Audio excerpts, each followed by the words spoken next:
আজই ডাউনলোড করুন আর এনজয় করুন আপনার পছন্দের শো। ছোটবেলা থেকে শুনলেই বা আমরা যখন নিজেরাও গেয়েছি, এটা গায়ে কাঁটা দেওয়ার মতন গান, তো তুমি সেটাকে খুব ভালোভাবে রিপ্রেজেন্ট করেছো।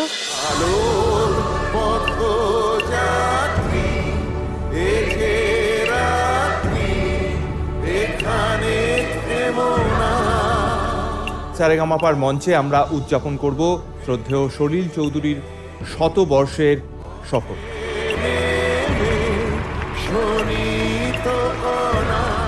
রবীন্দ্র পরবর্তী যুগে বাংলা গানে সৃজনশীল কম্পোজার হিসেবে যার নাম বারবার আমাদের মনে আসে, তিনি সলিল চৌধুরী।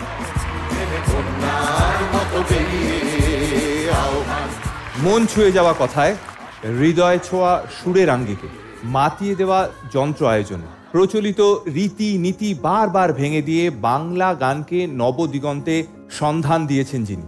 পুরনোকে অস্বীকার না করে ঐতিহ্যকে আরো উজ্জ্বল করে তিনি বাংলা গানে গড়েছেন ইতিহাস।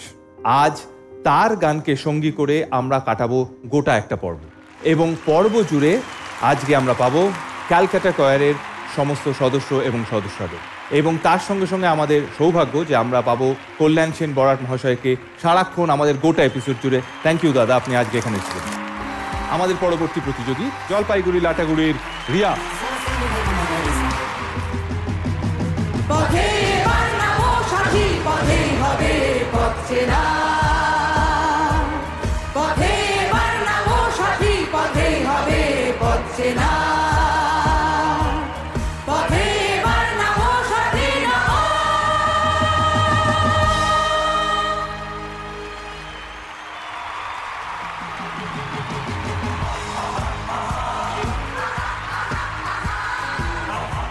রিয়ার গানের পর আমরা দেখলাম যে ঝলমল করে উঠলো নটা গোল্ডেন গিটার।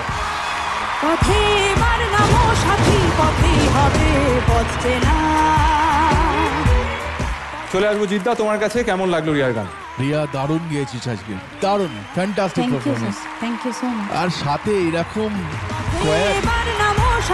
একবার জোরে হাততালি চাইবো স্যার কল্যাণ সেন বরাট, বাবুয়া লোধ, এনাদের জন্য জোরে হাততালি চাইবো। আর কোর টিম মিউজিশিয়ানস, এরম গাইতে হবে। ক্যালকাটা কয়ারের বাঘা বাঘা সমস্ত শিল্পীরা এখানে দাঁড়িয়ে সঙ্গীত পরিবেশন করছেন।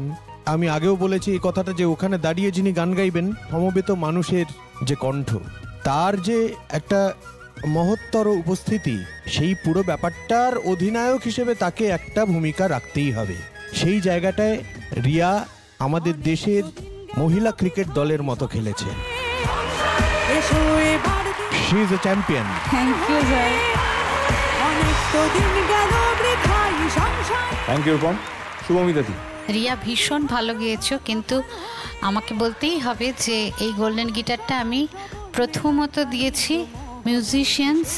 বুবাইয়ের একটা অপূর্ব বাঁশি, সব মিউজিশিয়ানদের এই রকম ভালো সঙ্গত, তারপরে ক্যালকাটা কয়ারের বৃন্দগান, বৃন্দ সহযোগিতা, একটা অপূর্ব সহযোগিতা, তারপরে তোমার গান। আর অবশ্যই এই গানটা একটা ছোটবেলা থেকে শুনলেই বা আমরা যখন নিজেরাও গেয়েছি, এটা গায়ে কাঁটা দেওয়ার মতন গান, তো তুমি সেটাকে খুব ভালোভাবে রিপ্রেজেন্ট করেছো, খুব ভালো লেগেছে। Thank you.